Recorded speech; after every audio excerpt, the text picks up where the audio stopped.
Hello and welcome to Fergie's Gone. My name's Nathan and I'm joined, as always, by my good friend Ahmad. Hi Nathan, how are you? Very good, thank you, very good. We're recording a few days after the last time Manchester United played, but still happy about the fact that we got a sneaky win against Fulham? 100%. I mean, we have to take every win that we can get, no matter how we do it. And yeah, a lot of people were disappointed with the performance. Personally, I thought it was, like a typical away win. Doesn't matter how we do it. Fulham away, not an easy place to go to. They've been doing well this season. So yeah, I was happy with the win. You say that though, but we always seem to manage to win at Craven Cottage, no matter how badly we're playing at that moment in time.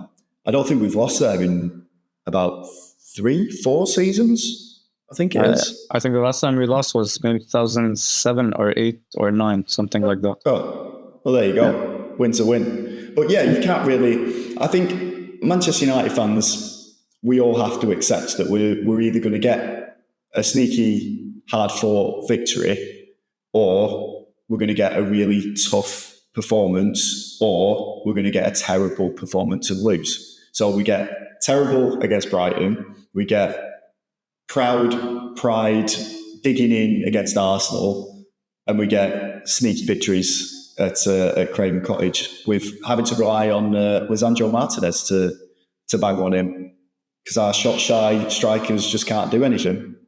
I'll get onto those in a second. I'll get onto the striker situation in a second. But if we beat, I know it's like these are teams that we should be beating, but with Rangers, Fulham, and then Steaua Bucharest coming up in the Europa League. That's not their name though, is it? It's FSSB, I think we're supposed to call them now. But if we win that, that's the first time this season that we'll have strung together 3 victories, which is a terrible statistic. But you can see why during that performance at Fulham. Yeah. We kept on mentioning over and over again that we have to start building momentum. We have to go on a run of games. Maybe the fixture list didn't really allow that previously, but now, we have winnable games coming up. We have, like Steaua, and then we have Palace at home, and then I think we have like Ipswich. So we have and Leicester and the cup. So we can actually go on a proper winning run. And maybe like wins like the ones that we had against Fulham. These are the kinds of wins that build confidence. They give you momentum. They push you through.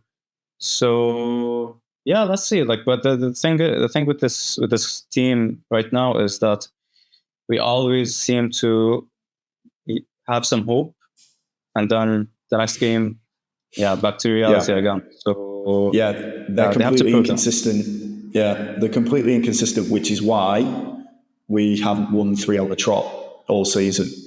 But I thought Collier did well in that game. I think it's more and more obvious that he's, third choice midfielder for Amorim now.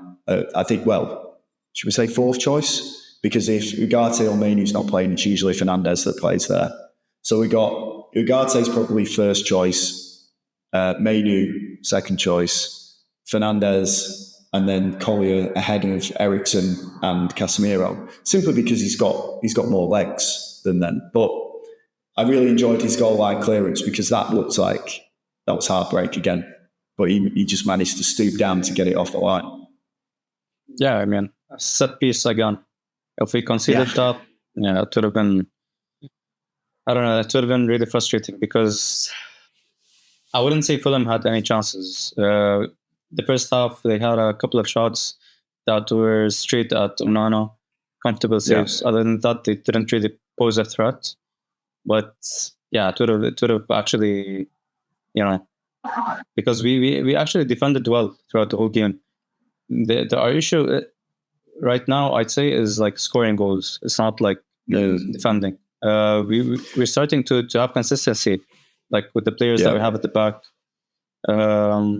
So yeah, Collier did well.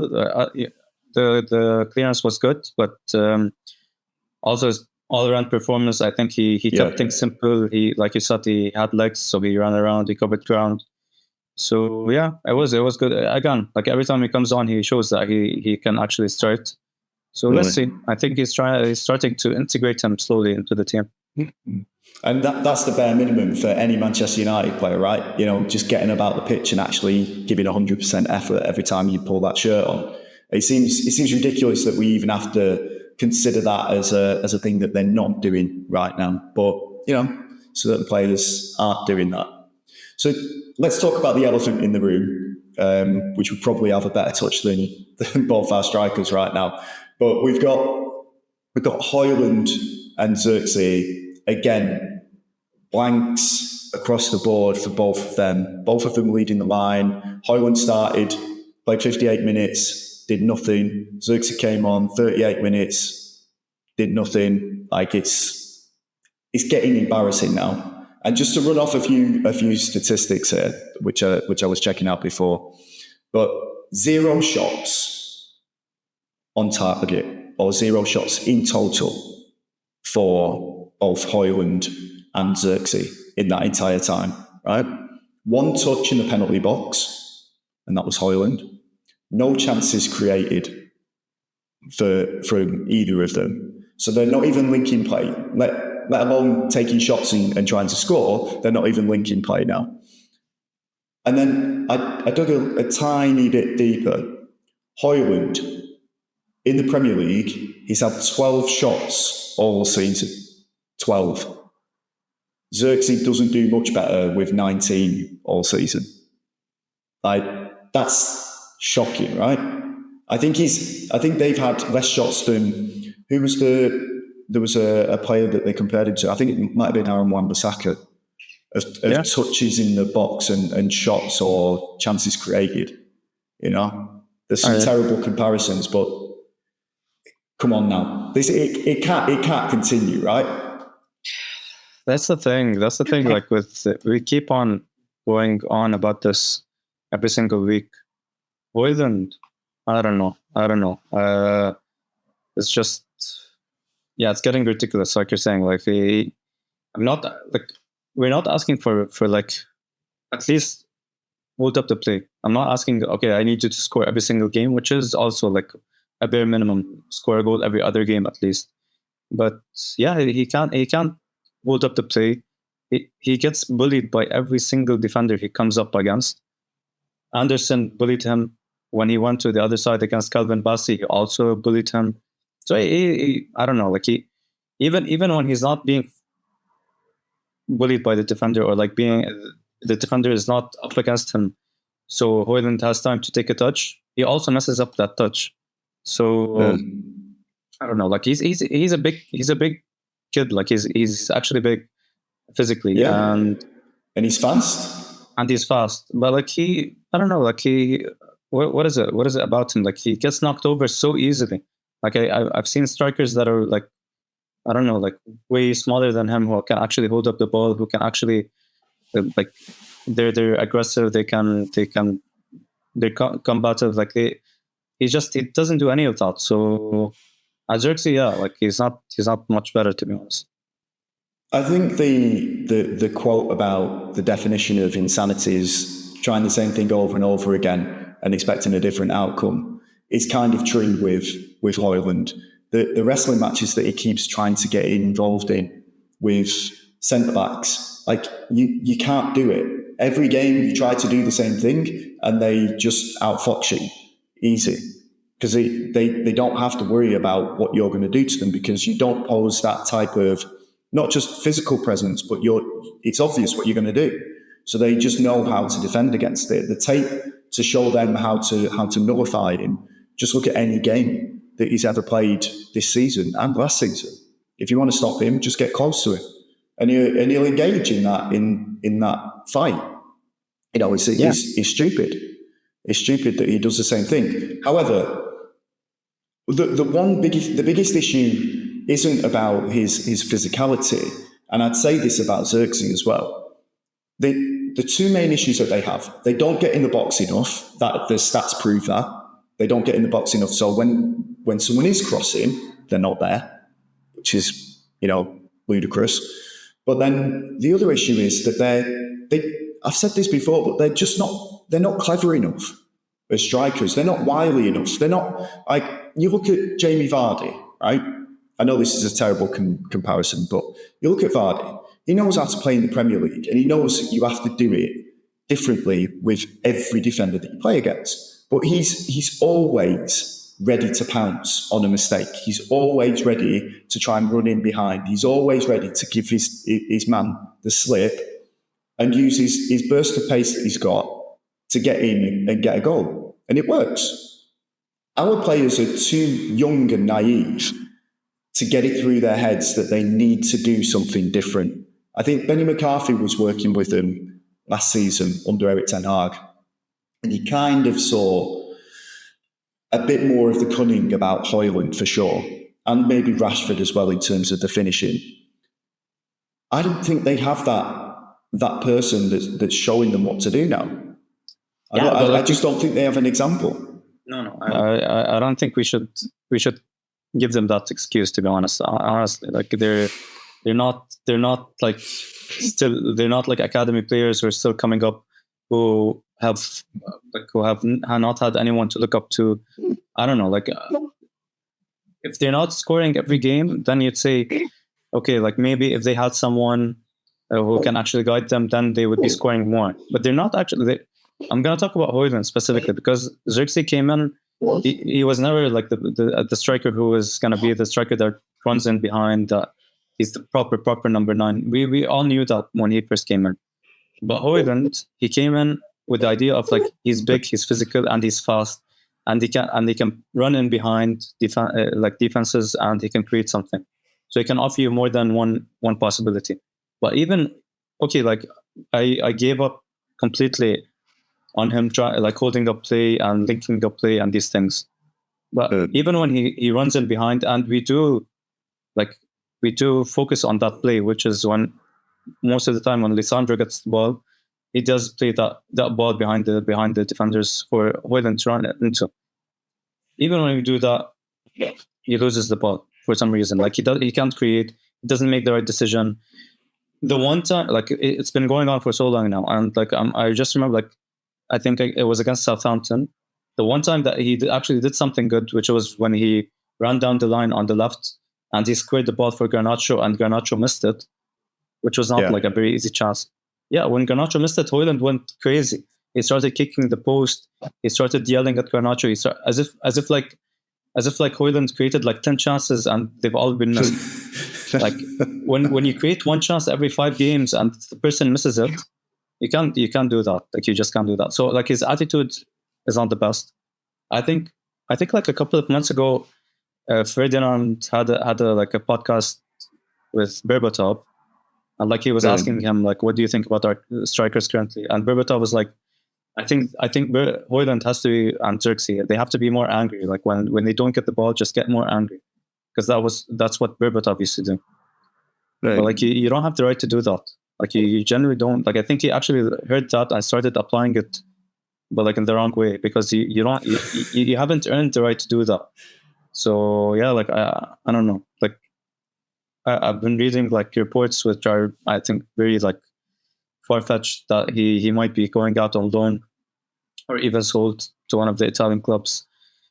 Honestly, like I know he's like 22 or something, but we just can't keep on consistent with these strikers right now. I don't know. I agree with you. I do believe that a lot of it is naivety, though, in terms of why we're not getting the best out of these strikers. And I think, even with the best will in the world, someone could come in like a Cavani figure and provide them with the kind of template. This is what you need to do. In this situation, watch me do this, and give them all of the old tricks. But it's whether or not they take it on. And at the moment, you've got Amorim in there, and he's clearly not telling Højlund to do those things every single game. He's clearly not telling Xerxes to not get in the box. but when they get out on the pitch, they just seem to be frustrated and confused as to what they're doing. And I'm not entirely sure where the blame lies, because yes, you can say that they've been they're different and they don't really know what they're doing because they came in under Ten Hag and they were playing one system, and now it's like, now we want you to do this, and they're still trying to get their heads around it.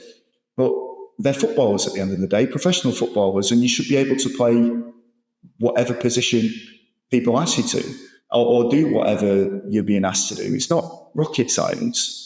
But I do think that we are missing someone that could come in and just help them, just take the pressure off, to lead the line for us, to not just to help them, but to score goals for Manchester United. Because right now, that's the biggest issue. You know, that's the crisis area of the club. It goes around in rotations. You know, it was left back, still is a little bit, and it goes to midfield. Then we'll have goalkeeper and having a bit of a crisis. But now the most consistent one is up front, and those stats are damning for both of those players.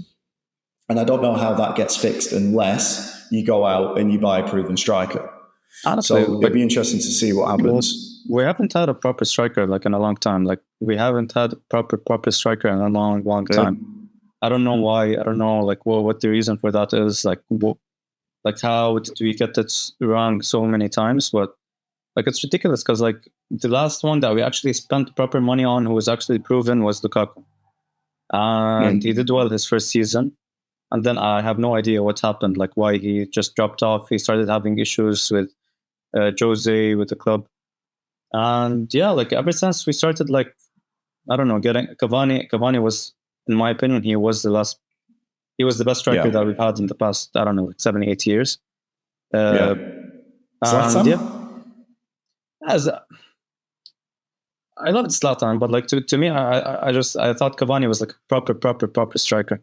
Like the things that the goals he was scoring, the movements, like he was actually, honestly, like I just wished he was like 5-6 years younger, because he was actually insane, especially in that season, like when it was his first season with Ole, and like we went on those crazy runs, unbeaten away record. We reached the Europa final. He scored in the final as well. He was a proper number 9. And ever since, like we haven't had anyone. Like I don't know, I can't remember any. Like Martial, he had some good stints, but again, no. We brought on Egal, we brought on Weghorst. It's ridiculous. And then we spent 70 million on a player who had like one good season and with Atlanta, not even a full season. And then we saw that he wasn't up to it last season. So what do? We go on and spend like 40 million on a striker who's not an actual striker.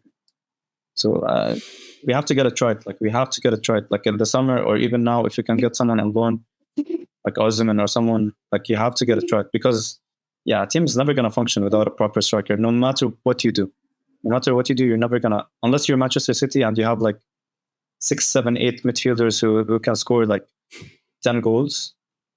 You're never gonna do anything without a proper number 9.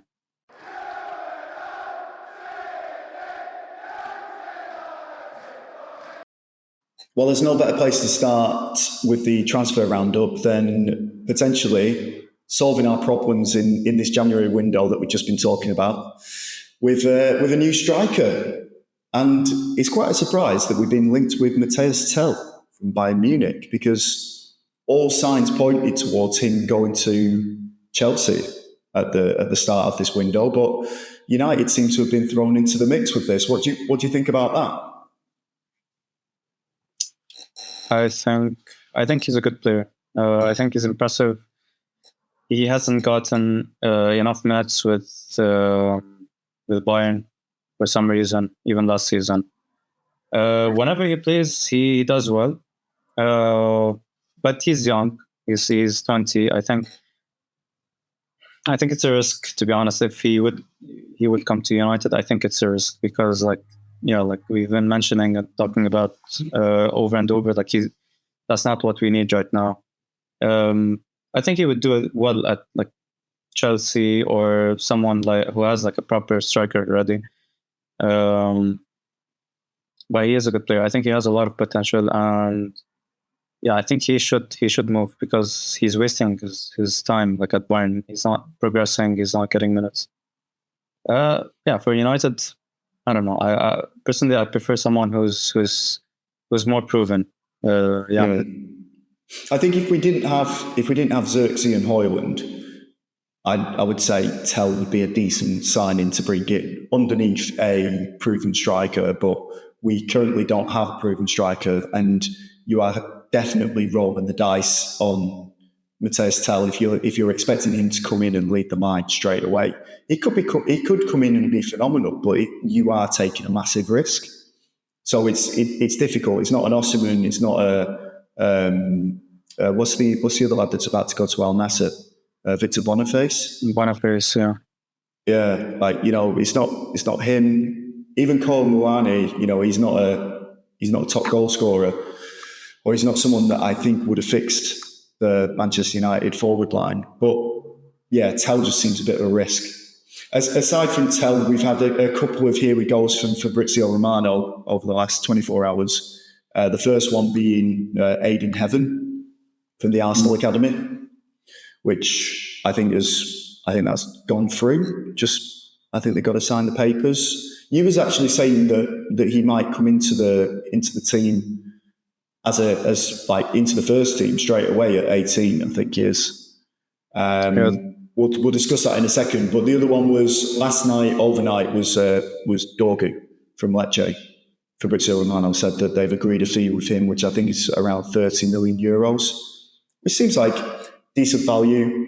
There was probably a time last season before that we'd have paid 60, 70 million for him, but we seem to have stood our ground to get a decent deal out of it. And again, we don't know if he's going to be a great asset, but what we do know is he can play on the left side, and that's going to be a major thing for us because we don't have a recognised left back that's fit.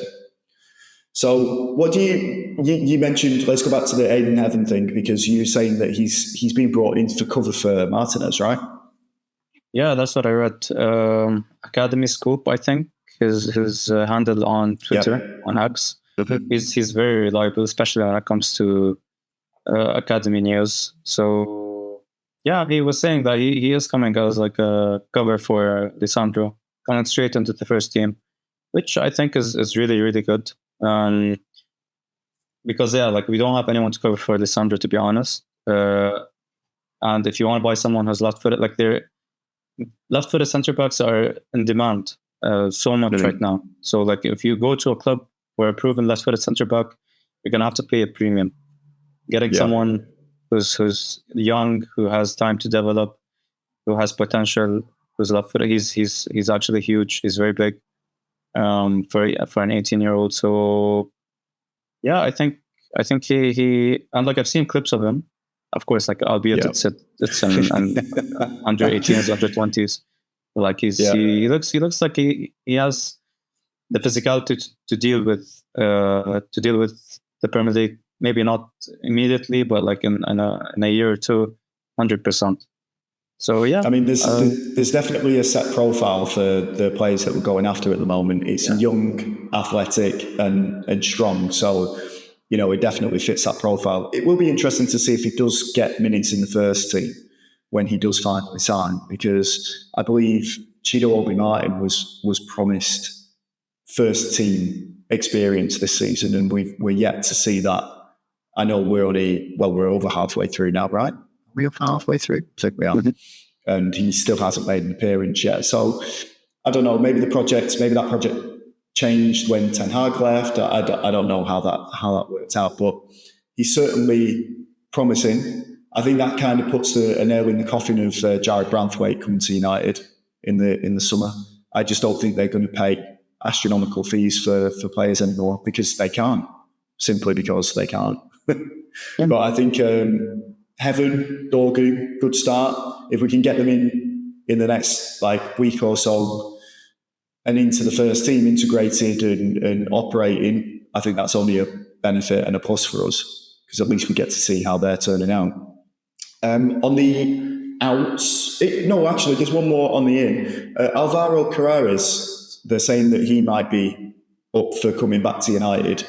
Now, originally, when I wrote this down as someone that we were linked to, I was just going to say no, because if we've just signed Dorgu, absolutely no chance we're going to go for another left back. However, Luke Shaw, as we always talk about, his legs are made of dust, and Malacia is probably likely to go out on loan with a view to getting rid of him in the summer.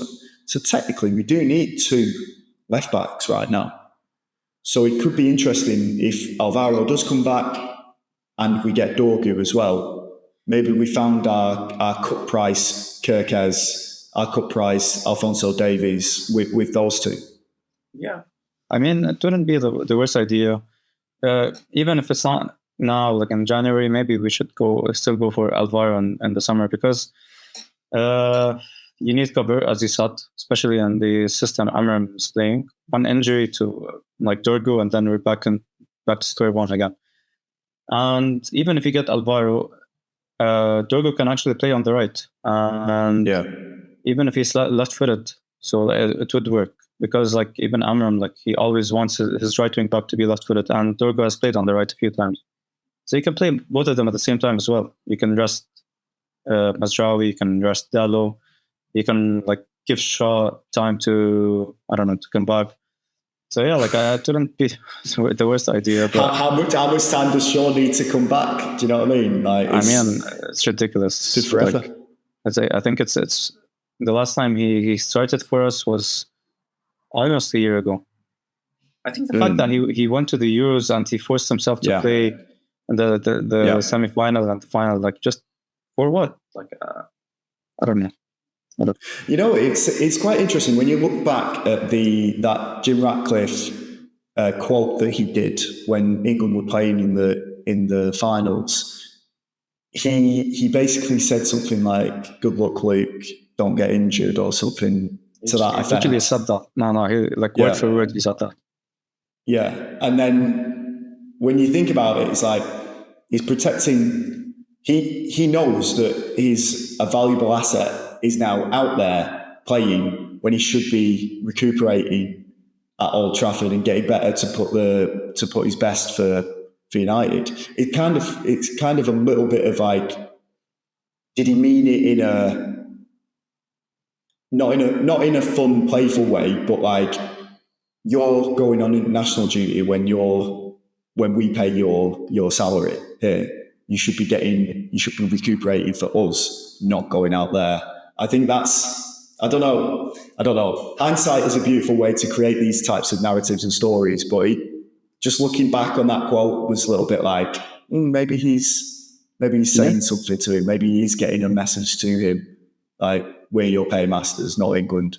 Exactly. So let's see. On the outs then, Casemiro to Roma, mate. What do you think of that? I think it makes sense. I don't know. I don't see the point of him staying around. Even like, I think last night Amram had some quotes regarding Casemiro. I don't know if you've seen them. I think he said did he say he was open to letting him leave if the right offer comes in? What was they were asking him like in the sense of why isn't he playing? He's like, he was blunt. Amram was blunt about it. He's like, I've seen the intensity of the Premier League and even Europa League, and Casemiro doesn't have that. Like he has the intelligence. He has like, he knows where the ball would drop. But like, right, what I need from my players is intensity. Basically he ended the quote saying it's a choice. So yeah, like he's. I love how honest he is about everything. To be honest, like it's refreshing. But Casemiro going to Roma isn't such a crazy idea because they've just let Hermoso leave, who also played centre mid. He's gone to, is it Hermoso? No, I think it's Paredes. Hermoso went to Leverkusen. He's a centre back, and Paredes I think is going to Boca Juniors. I think. Okay. So they're short at the moment, basically. So Serie A is perfect for Casemiro's legs.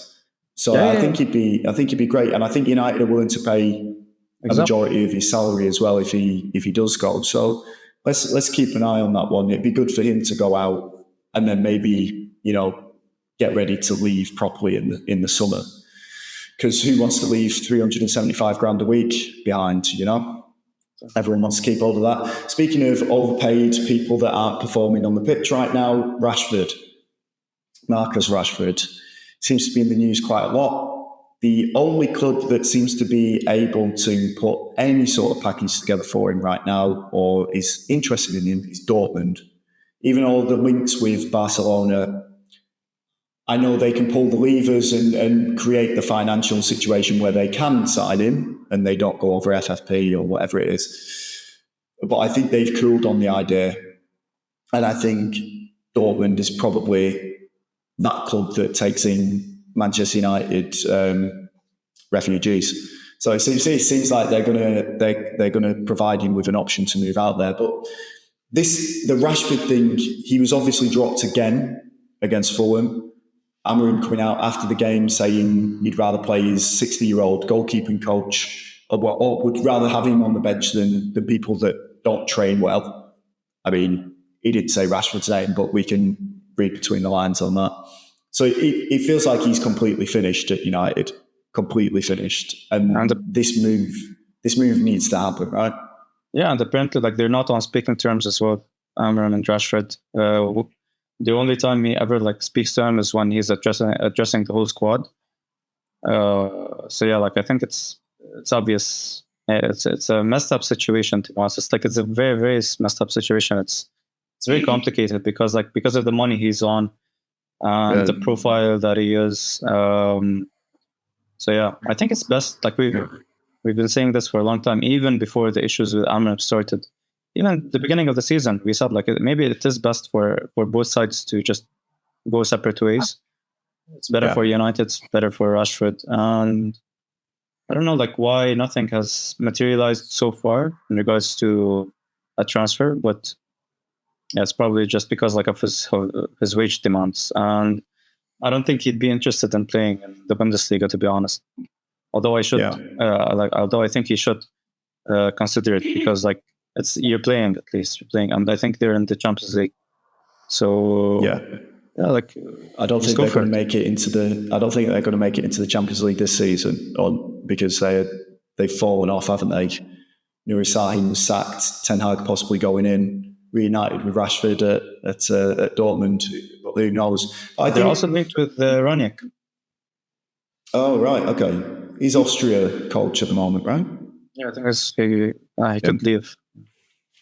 Without doing the ITK stuff, but the football world is a small place, and lots of podcasts, if you listen to them and the ex-pros and things like that, it kind of rings true with stuff that I've heard as well about there's other outside of football stuff that comes with Marcus Rashford, and I think that's something that might be putting people off. I don't think it's purely if it was purely a footballing option, we're going to take this player who's going to be great, fantastic, we've got an opportunity, then I'm sure there would be more offers for him.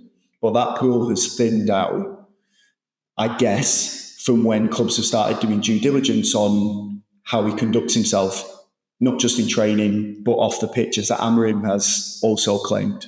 And if you listen back to, we were talking about this off air earlier, if you listen back to a few of the popular Manchester United podcasts and the shows that are on YouTube, they're all hinting towards, not a particularly perfect character off the pitch. And I think that might be one of the reasons why a lot of people have cooled their interest in him. So let's see how that pans out.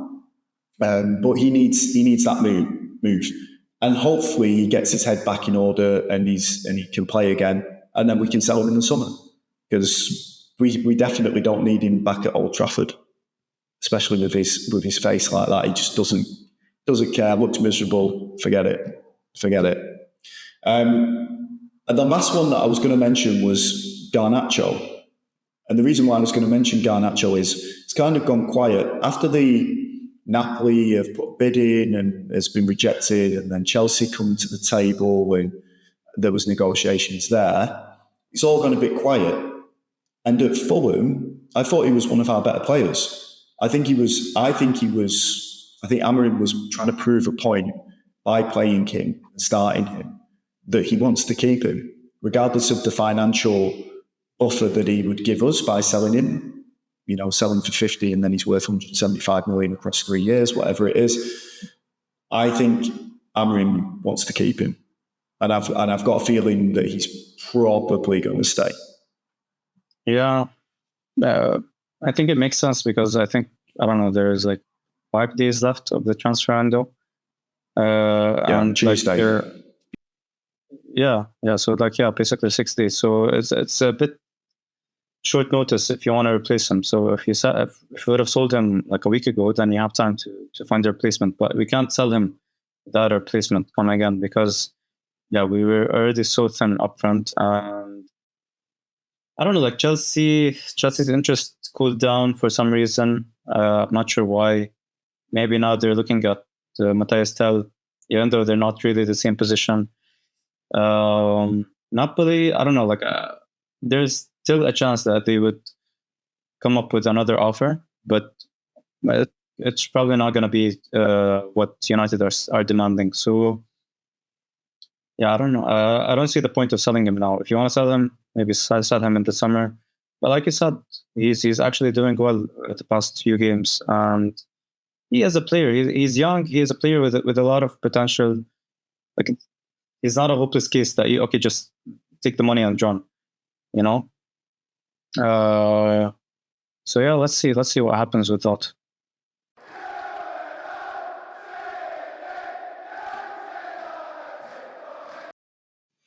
It's time for overrated, underrated, or underrated, overrated. Can't remember which way I said it last time, but there we go.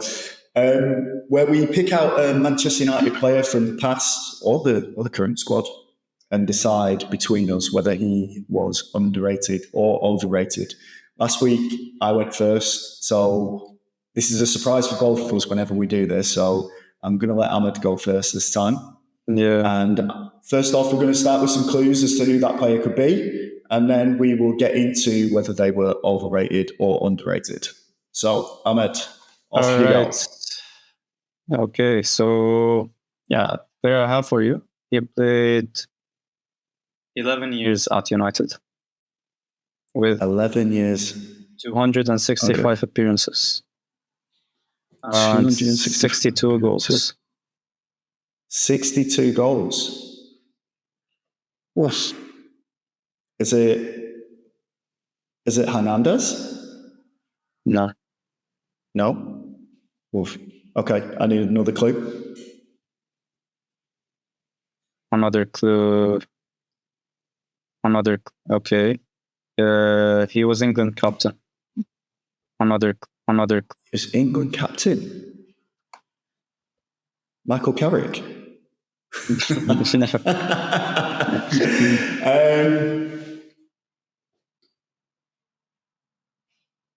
Wayne Rooney?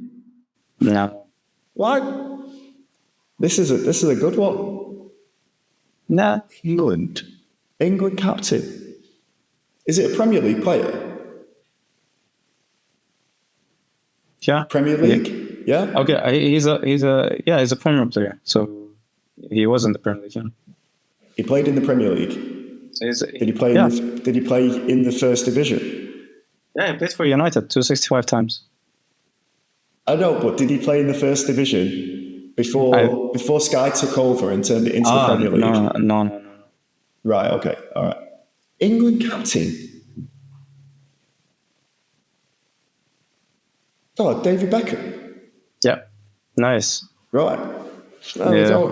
Tough one. There we go. I completely... A lot of people forget he was England captain, to be honest.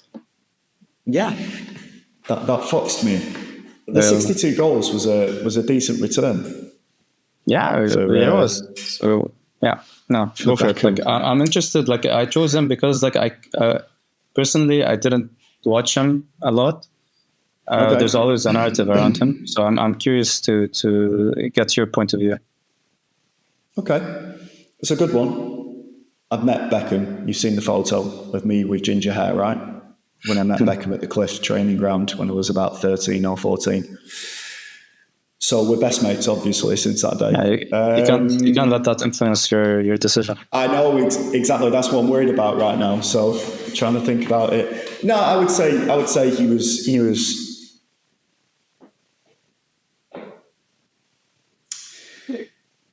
This is a good one. I would say, because there's no middle ground with this. I would say he was. I'm going to say he was underrated at United. I'm going to say he was underrated.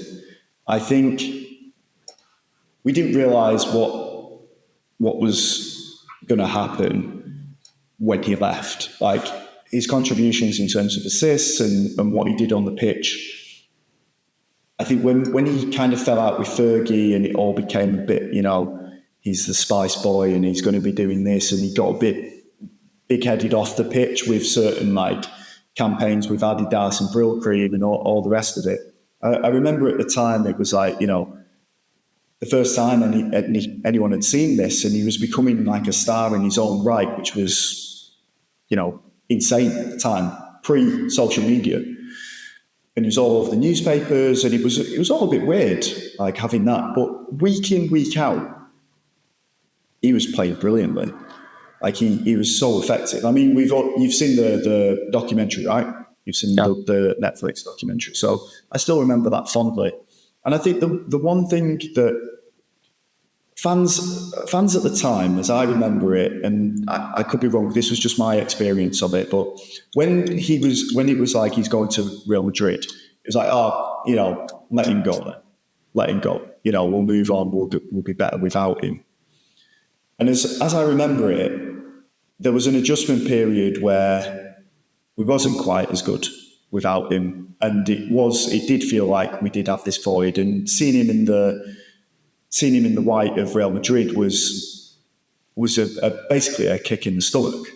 That's what it felt like to me, anyway. And I think fans then realised when he was out there, because he didn't have a great time at Real Madrid, but fans realised that we'd missed something. The famous phrase, obviously, you don't know what you got till it's gone. And I think he perfectly fits that. I was sad to see. I wasn't that sad to see him go when he initially left because he'd fallen out. But then when he did leave, and you don't get those cracking set pieces anymore, I think that then proved that he was underrated and his contribution to what Manchester United were doing. So yeah, I'm going to say underrated. Nice. Yeah. So it's difficult, obviously, because how old was you when he made his debut? When did he make his debut? I don't think I was born yet. Nothing like that. Like a cold bucket of water thrown over me to show my age, mate. David Beckham. Yes. There we go. When did he make his debut? 1992. I was 11. Yeah, so you're still a kid. Yeah, were you? Yeah. But I think fans would probably agree that he was underrated. No, the thing is, maybe the only people who would maybe properly rate him are United fans, but in general, football fans they always seem to say he was one of the most they don't just say he was overrated; they say he was one of the most overrated players ever for some reason. Right, okay, so if we want to use that type of jump-off point, from a Manchester United perspective, I can sit here and I can say he was underrated in terms of what he brought to the team. But for other fans, they hated him. For all the reasons that we loved him, they hated him. You saw what happened after he kicked his leg out at Diego Simeone and got sent off. Yeah. They were putting up effigies of him around the cities in the UK, hanging him from lampposts, and all the papers turned on him, the media turned on him, fans were booing him at every game. They would 100% say he was overrated. But that's the beauty of the tribalism of being a football fan, right? You always kind of protect your own. I get it. Yeah, but even that witch hunt that they had on him, I thought it was ridiculous. But because it's not like England lost that game like convincingly because he got sent off. They got to penalties and they lost on penalties. It would have happened with or without him. So I don't know. They just wanted someone to blame, and it was like way over the top. Everyone, I think, like when a few years passed by, everyone realized that it was like just ridiculous. But at United, I think he was really, really good. I think he was really, really good. Like I said, I didn't get to watch him properly, but I always like to like properly look back at these players to form a decision for myself.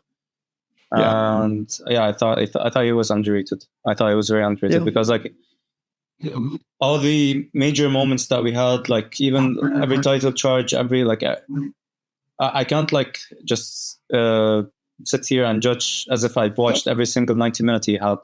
The only thing I can do like is see what he actually contributed to the big moments that we had in his time. And like every time you look, for example, the 1999 final, Champions League final, it was the two corners were from him, and even the first corner he won that first corner throughout, and he was playing center midfield. He was covering at center mid because Keane and Scholes were suspended. And the goal he scored against Spurs when we turned the game around, even the same season. Like people seem to forget like a lot of moments that he had. The set pieces, his crosses from the right for Cole, for York, for Van Nistelrooy. He scored a lot of goals. Yeah, he was definitely underrated. But I think what made him underrated, what made people think he was overrated was, like you said, because of the general idea of him becoming like this star, focusing more on things off the pitch. But yeah, like I said, it never affected him on the pitch. But he's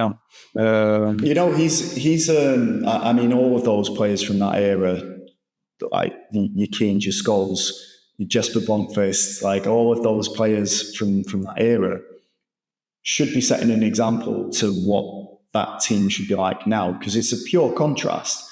One of the things that characterised Beckham was like whenever he lost the ball as a United fan, these were the things that you always see. And there's probably a highlights reel of it somewhere on YouTube right now. But when he lost the ball, his determination to get back and get that ball back was like unsurpassed. Like he would put that effort in, he would get that ball back.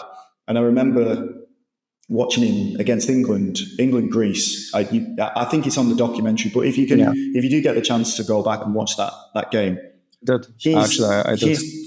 he's doing everything in that game. He's wearing the captain's armband. He scored the vital goal that took us through. Like he's doing absolutely everything in that game, and he's winning the ball. Like you just don't get that from certain players these days. Ugarte is probably the closest. Bruno Fernandes tries to do it as well, but he's just not quick enough to catch up to players. But yeah, that's what we need more of. Anyway, should we move on to mine? Let's overrated, underrated. Okay. So this player began his career at Lyon. Began his career at Lyon. Is that Martial? It is Martial. Well done, mate. Well done. Fantastic. I need to make these more difficult. Absolutely. I think you almost guessed it on the first try last week. Yeah. Second clue gave it away last week, but yeah, this week. Yeah. I should have said he began his career at Lyon B, but I think you still probably would have got it. The next clues were 209 games and 63 goals, and then had one of the most popular songs from Old Trafford whenever he scored. Tony Marshall scores again. Here we go then, mate. I feel like Martial has turned into the ultimate Marmite player. You either love him or you don't. So where are you landing on this one?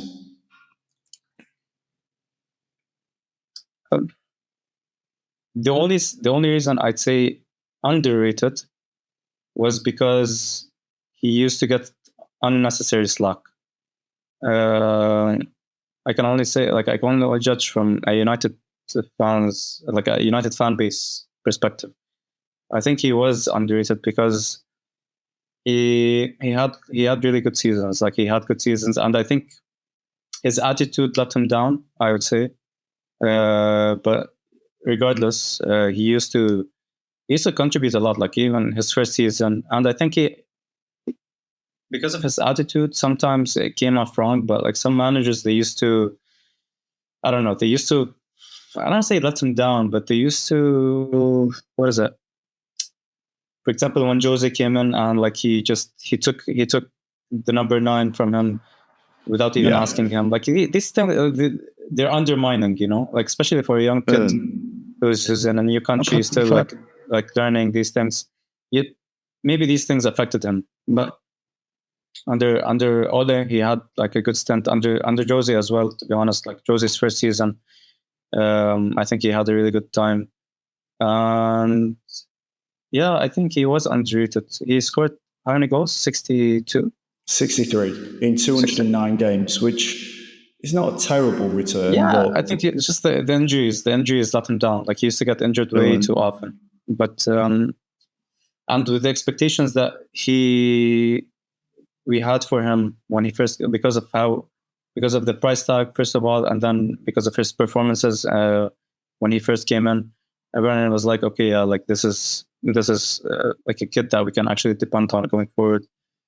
And then, like I said, like, it's tough. It's tough to judge a player post Ferguson. Honestly, it's really tough because like the instability that comes with it, the change of systems, the change of managers, this change of everything. A player can never reach their potential because of all of that. But even with that, I would say he had some decent seasons. I think Martial was, because of the way that he was and his attitude and things. I think he's judged unfairly.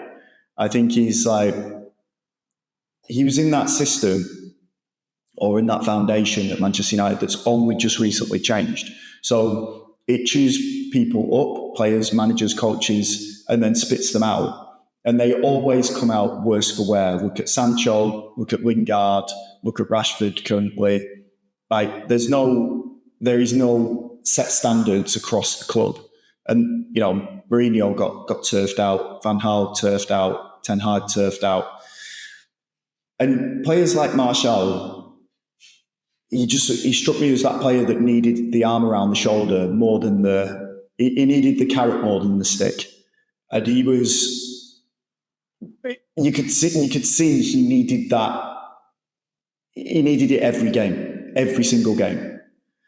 And he had massive potential, and I think he could have been one of our best strikers. But as you say, curtailed by injuries, then recuperating in a terrible, toxic environment as we understand it at Old Trafford and Carrington, and then when he gets on the pitch, barely does anything. Not booed by fans, but just the groans when he wasn't really managing to get anywhere. And yeah, he kind of faded out. And now he's at AEK, I think he's at now. Which, I don't know, it's a sad end to his career, I would say.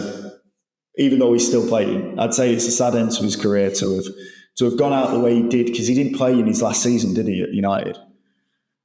I don't think he played did he play like 1 or 2 games, got injured, and then announced that he was leaving? Probably about this time last year, wasn't it? Yeah, I think he just came on for a few games. Yeah. He kept on getting injured. 6 months. Yeah, it just kept on getting, even then he was injured. Like, I don't know if he was just faking an injury because he doesn't want to play, but it just, he was injured. I can't remember him having a single appearance for United last season. Although he did score 1 game. I remember he did score 1 goal. Yeah. It was like a cross. I think it was in a League Cup or something. Yeah. But yeah. So it's official, underrated. Like slightly underrated, not like underrated, But both of those players that we chose both wore the number 7 shirt, right? Did Martial get the 7 shirt? Myself 9 and 11. Oh yeah. Oh, 11. Yes. Pardon me. Yes, it was 11 that he had. And every time they got like, there was that period of time. Sorry, I know I'm going off tracking, but there was that period of time when like it mattered so much to fans who was getting 11 and 7 and 9 and 10. Like I couldn't tell you like who's number 7 right now or 11. I couldn't even. I couldn't even tell you. I'm sure you're not going to be able to tell me number 7 because he never plays. Oh God, this is a good test. It wasn't Anthony, was it? No. Number 7 never plays. Did they give it back to David Beckham, or did they just retire it? Number 7. Number 7. Is Luke Shaw's best mate. Luke Shaw's best mate? Rashford? Luke Shaw's best mate? Should I just Come say? on, put me on this week. Yeah. Yeah, it's Mason Mount. Oh God, Mason Mount. Wow. The forgotten man of Old Trafford.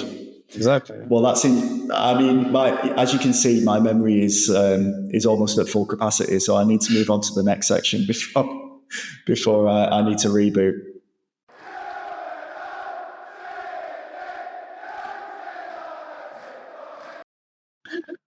Up next on a Thursday night or midnight here, so Friday morning for Dubai Manchester United fans, we have got FCSB, also known as Steaua Bucharest. In the Europa League, 1 win and we will go through automatically, 1 loss, and we are in the playoffs with, is it 2 more games to play to get through, a home and away leg? We could definitely do without that. How do you see this going? Because they're kind of flying high in the Romanian league right now, second just behind Cluj, who people might remember from Champions League games. That's a different one. It's another Cluj. Is it a different Cluj? Yeah. Oh, this is University. Oh my God! Should I even try to pronounce this? There we go. Yeah. You lived in Romania for a number of years, so you can do all of this section, mate. So this is a different Cluj. I never knew there was 2 Cluj. Yeah. I had no Cluj that there were 2 Cluj. Sorry, again. No, I had to do it. Like I thought of it, but I was like, I'm not gonna say it. No, I'll just go there, mate, because it's not below me. Anyway, so how do you see this playing out then? Do you think we'll go to get a point, or do you think we'll go to get the win? No, we can get a win. They're okay. Like I'm not gonna sit here and talk about them as if like I watch them week in, week out. They have players that can pose a threat, but I don't know. This is the first time I checked the Romanian league table, and they're not first. And if you're not first in the Romanian league, it doesn't mean like you're not that good, to be honest. They're joint first, though, aren't they? Aren't they on the same points? Yeah, they are. Yeah, but like you have to be like clear ahead, so that's how they usually are, to be honest. Steaua Bucharest. They're a team with a lot of pedigree in Europe, especially. They won the Champions League, I think, in the 90s. I'm not sure. Yeah, like I was telling you, I lived in Romania and Bucharest for like 7 years. So the stadium is really nice. It's a new stadium. It's a really, really nice stadium. Did you go to watch them play at all? No. Okay. Even though it was like 15 minutes away from my house. No. Yeah. Actually, when they played the Euros 2021, they were playing it all over Europe, if you remember. There was France versus Switzerland. They were playing it in the stadium, and like for some reason I missed that game. I couldn't find tickets. I don't know. It was one of the best games. I think Switzerland won it eventually. But I went to it for my friend's graduation. They did the graduation there, so I went there. Back to the game. I think we have enough to win it. I think we can even rest some players. Like we we don't even need the win. I think a draw like puts us a draw will as well. Really. Because if Steaua Bucharest need the win, that's the only danger. So they need it to qualify without going through the playoffs. So they'll be up for it, and they'll definitely be trying to attack. But we have looked. I mean, again, it's the complete inconsistency. But 1 week we'll look really robust at the back, like we did against Fulham.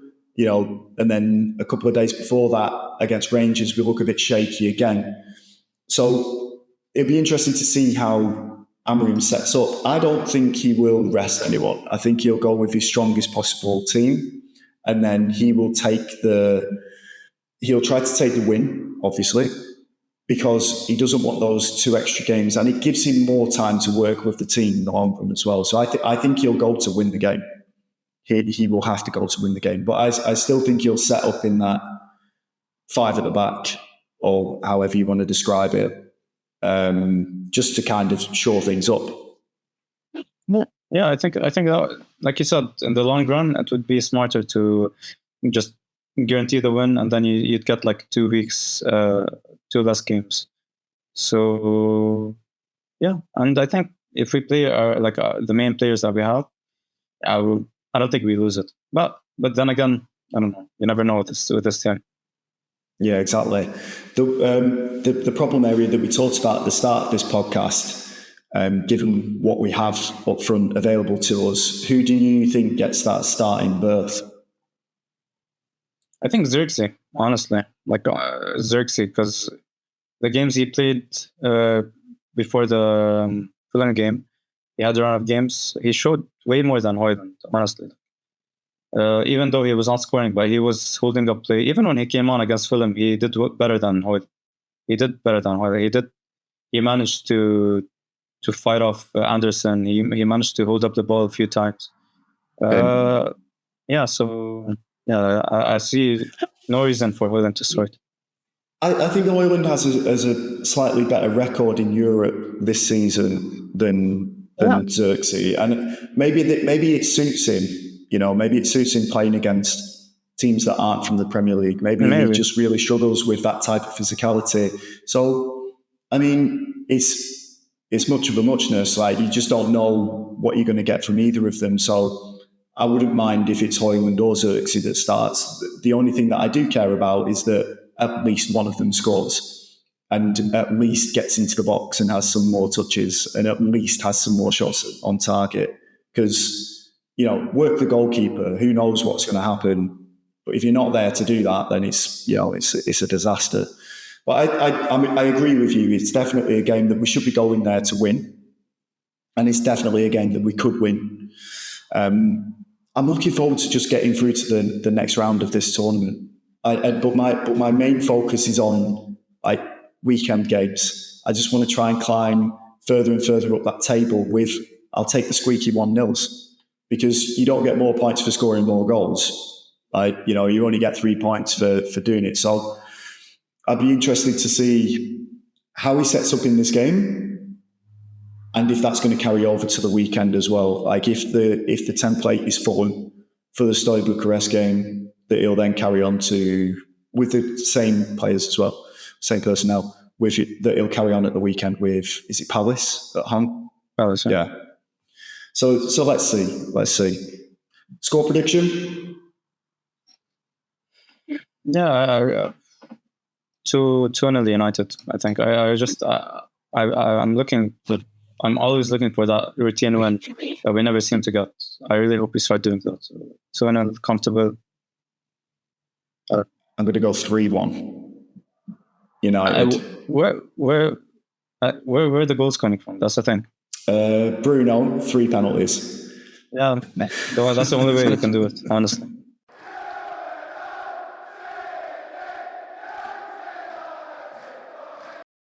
There we have it, the end of another podcast. Thanks for listening. As always, do remember to subscribe wherever you do get your podcast from, and check us out on YouTube, where we portion all this up into shorts and features as well. We'll speak to you again after the Palace game.